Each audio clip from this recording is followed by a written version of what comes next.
I have been asked to say a few words today about the celebration of Palm Sunday. It's an important part of the celebration of Holy Week, and most of you who are going to be going to church this week will see how that works out with the procession that takes place before the beginning of Mass.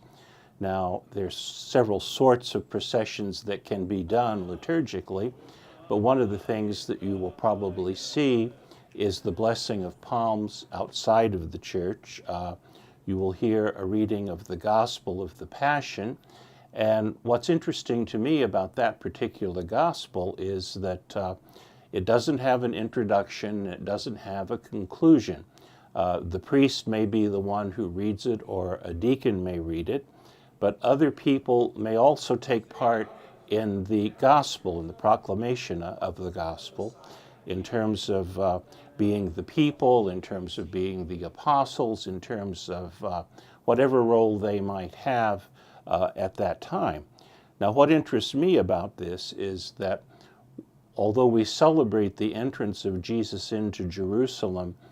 with a joyous crowd welcoming him, one of the things that we will also be noticing during Holy Week is the fact that this same joyous crowd also rejected him.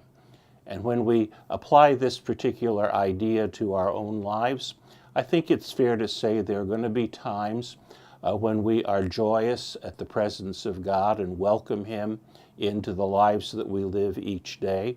and other times when we are less joyous, maybe even turn our backs on God.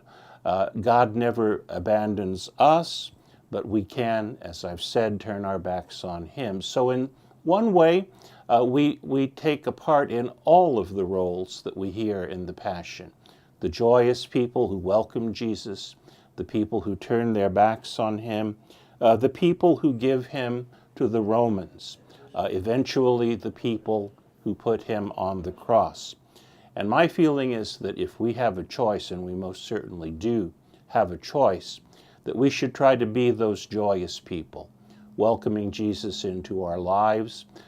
seeing that our lives are changed by his presence, doing what we can do every day to love and to serve God by growing closer to our Lord.